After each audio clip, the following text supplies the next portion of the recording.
कल्याण डोंबिवली महानगरपालिकेच्या हद्दीतील कथित बोगस जन्म प्रमाणपत्र प्रकरणाने आता मोठा राजकीय व प्रशासकीय वादळ निर्माण केलाय।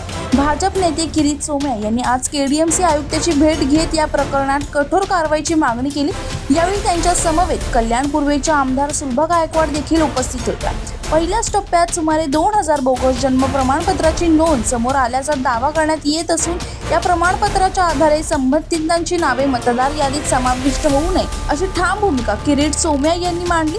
तसेच या प्रकरणात सहभागी असलेल्या अधिकारी आणि कर्मचाऱ्यांवर तात्काळ कारवाई करण्याची मागणी त्यांनी केली।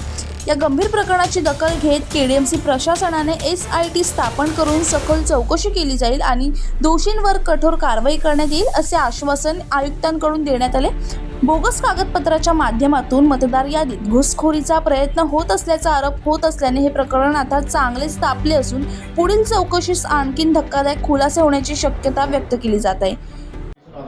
आयुक्तांनी ज्या प्राथमिक आकडे आम्हाला दिले त्याप्रमाणे कल्याण डोंबिवलीत त्यांनी पहिल्या राऊंडमध्ये संशयित अशी 2000 नावं त्यांच्या समोर आलेली आहे।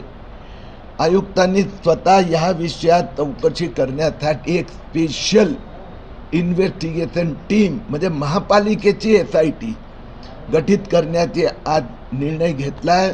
आमच्या सोबत आमचे सगळे नेते होते, हे स्वतः हे लोक पण लक्ष देणार आहेत।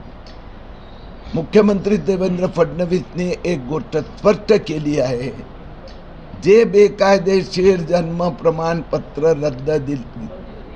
दिले गेले आहे ते रद्द केले जाणार। आता मुंबईत आपण बघितलं की SIT Mumbai joint police commissioner यांच्या नेतृत्वाखाली 6 लोकांची SITने चौकशी सुरू केली आहे। आतापर्यंत 3 आरोग्य अधिकारी निलंबित झालेत। मुंबईत 2 विरोधात गुन्हाही दाखल झाला आहे। तसाच पद्धतीने कल्याण डोंबिवलीत आता SITची रचना होत आहे आणि त्यात ते दोषी होणार।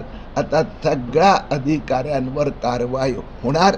आता बैठकीत मी फार स्पष्ट केलं आहे की सरळ दिसतंय 44 वर्षाचा व्यक्ती, 54 वर्षाचा व्यक्ती, 64 वर्षाची व्यक्ती, त्यांना नाव बदलून किंवा स्पेलिंगमध्ये चूक आहे म्हणून नवीन सर्टिफिकेट बेकायदेशीररित्या दिलं गेलं।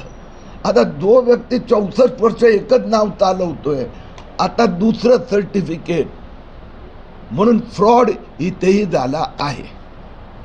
ह्या ज्या माझ्यासोबत ते सगळे अधिकारी आहे, गटनेता आहे, आमदार आहेत, उपमहापौर राहुल आहे, या सगळ्यांना मी विनंती केली आहे की त्यांनी पुढच्या आठवड्यात त्या सगळ्यांनी मिळून आयुक्त आणि त्यांच्या टीम बरोबर विशेष वेगळी बैठक या विषयात घ्यावी आणि महिन्याच्या आत, कारण की ह्या सगळ्यांचा SIR मध्ये नाव येता कामा नये मतदार यादीत, म्हणून महिन्याभराच्या आत हे सगळं ऑपरेशन कंप्लीट झालं पाहिजे। ज्या लोकांनी खोटं बोलून जन्म प्रमाणपत्र मिळवलंय, त्याचा दुरुपयोग केला आहे असा लाभार्थ्यांच्या विरोधात पोलीस कारवाई आणि ज्या अधिकाऱ्यांनी या जाणून बुजून फ्रॉड करण्यात भाग घेतला आहे त्यांच्यावर फौजदारी गुन्हा दाखल। राहुल कांबळे, जनशक्ती, कल्याण।